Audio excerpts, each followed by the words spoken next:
Hello दोस्तों, क्योंकि साथ में कभी पटू आज के एपिसोड में आपने देखा कि एपिसोड की शुरुआत से होती है और वह सुहास गोविंदा को एक होटल के कमरे में ले जाते हुए देखता है। तुरंत उसकी सुरक्षा को लेकर चिंतित हो जाता है। कमरे के अंदर सुहास वृंदा को किस करने और अजीब ढंग से गले लगाने की कोशिश करता है, लेकिन जब वह मना कर देती है तो वह उसके साथ ज़बरदस्ती करता है और ज़ोर देकर कहता है कि वह जो चाहे कर सकता है। बाहर से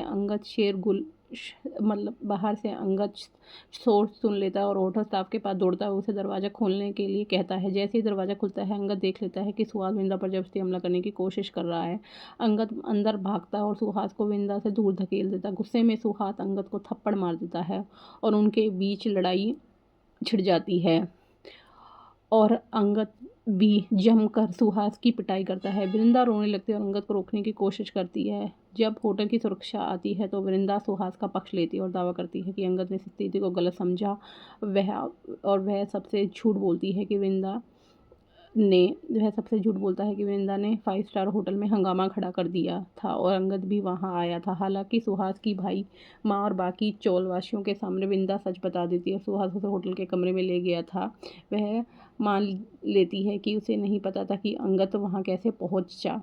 फिर वृंदा का भाई सुहास के बीच झगड़ा हो जाता है, लेकिन सुहास अपना बचाव करते हुए उनकी शादी बस 5 दिन दूर है वहाँ वृंदा की माँ सुहास पर अपनी आपा खो देती है और उसे डांटती है और वह मांग करती है कि वृंदा उसके भाई से माफ़ी मांगे। वह उसे थप्पड़ भी मारती है। वृंदा के रिश्तेदार उसका बचाव करते हुए के लिए आगे आते हैं और जोर देकर कहते हैं कि ऐसे व्यक्ति से कभी शादी नहीं करवाएंगे। वृंदा की माँ अपनी बेटी की तारीफ करते हुए कहती है कि वह किसी अमीर और अच्छे लड़के से उसकी शादी कराएंगे। वह वृंदा से कहती है कि सुहास से दोबारा कभी ना मिले और उसके लिए ना रोए।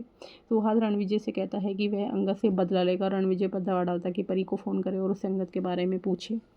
अंगद होटल में मिताली के पास लौटता है, लेकिन उसे गुस्से में बैठा और अजीबोगरीब व्यवहार करते हुए पाता है, मानो उस पर भूत सवार हो गया हो। और वह ज़ोर ज़ोर से चीखते और डरावनी आवाज़ में अंडे और मांस मांगती है और उसने अचानक बदले रूप से हैरान अंगद सुनता है कि मिताली खुद को बट्टू बता रही है और कह रही है कि 8 साल पहले चोल के पीछे उन्होंने मुझे मार डाला था। मिताली फिर से मटन खाने की ज़िद करती है और जब अंगद मटन का ऑर्डर देता है तो वह उसे खा लेती है। अचानक वह होश में आती है और भयभीत और डरी हुई पाती है उसने मटन कैसे खा लिया। शांति निकेतन में अंगद तुलसी को होटल में हुई सारी घटना के बारे में बताता है, जिससे सुहास द्वारा वृंदा के साथ जबरदस्ती करने की कोशिश भी शामिल है। तो वह स्वीकार करती है कि वह उसके लिए बहुत चिंतित है। उसे डर है कि अगर उसे सुहास से शादी कर ली तो उसकी ज़िंदगी बर्बाद हो जाएगी। तुलसी वृंदा के लिए उतनी ही चिंतित है और जोर देकर कहती है कि उन्हें उसके साथ खड़ा होना चाहिए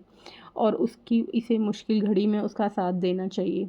अब आगे के एपिसोड में आप देखिए कि क्या तुलसी वृंदा की हेल्प करेगी और क्या अंगद अपनी मम्मी को माल अपनी क्या मालती की सच्चाई बता पाएगा कि मिताली को आजकल क्या हो गया है। वह कैसे उसके अंदर कैसे भूत प्रेत की आत्मा आने लग गई है और क्योंकि वो उस दिन चोल में गई थी तो शायद उसी से ही वो ऐसा बिहेव कर रही है। और क्या सच में अंगद और मिताली की शादी हो पाएगी। अब आगे का एपिसोड जानने के लिए हमारे चैनल को लाइक और सब्सक्राइब कीजिए।